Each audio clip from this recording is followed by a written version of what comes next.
ezen a vidéken nagyon-nagyon jól ismert a batáta is, úgyhogy akkor nem hagyjuk ki, meg vinnék estére egy-két darab, jó? Az esti vacsorához. Jó, már csomagoltunk is egy egész ládával. Annyi nem kell. Gyönyörű, szép.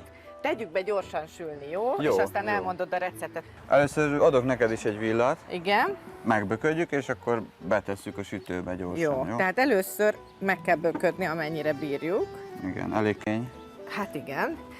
És De majd megpuhul a sütőben. héjaston megsütjük. Meg Igen, van ez mehet mosva, héjában. mielőtt megszurkáljuk, gondolom. Igen.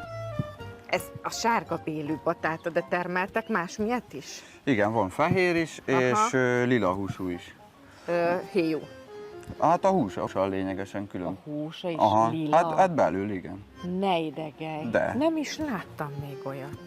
Ez óriási. Mióta termeltek batátát?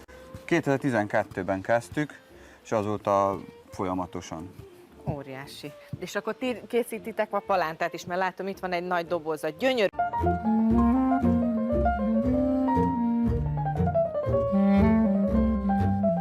Azt még mondjuk ennél a receptnél fontos elmondani, hogy a héjában olyan anyagok találhatók, egy ilyen speciális pektin, aminek a hatására a glikémiás indexe alacsonyabb lesz. Szóval, Az a héjában van? Igen, hogyha héjával együtt esz, akkor szinte meg sem mozdul a vércukorszint.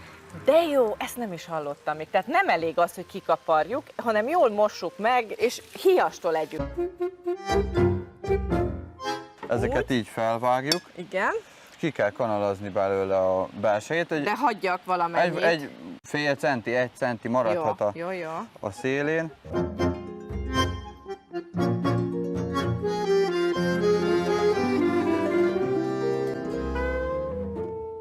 Na mondjad, keverem. Jó, tegyünk hozzá egy kis tejet. Ne tegyük először hozzá az egészet, nézzük meg mennyit vesz fel. Balikom. Ha valaki más fűszert szeret, akkor azt is lehet hozzá, mi így szoktuk. Rozmaring is jó hozzá, Rozmaring mint az mondtad. nagyon jó passzol hozzá. Igen. Tele A-vitaminnal. Igen. Szuper, akkor hozzárakom ugye a szalonnát. Én ezt hozzárakom mind. Jó, Egy tegyük picit hozzá. hagyok díszíteni, jó? Jó. És akkor jöhet bele. 10 percre, hogy még Így ropogós. üresen? Így üresen, Aha. hogy még ropogósabb legyen a héja. De mi most kicsit egyszerűsítünk, és egybe Megtöltve. fogjuk betenni. Igen, megtöltve.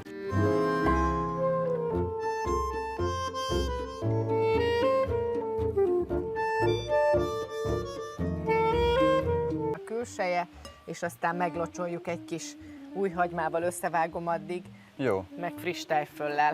igen, ennyi lesz.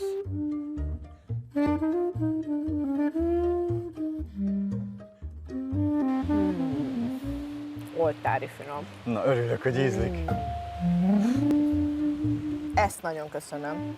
Pillanatok alatt megvan a vacsora, nem? Igen. Fenomenális.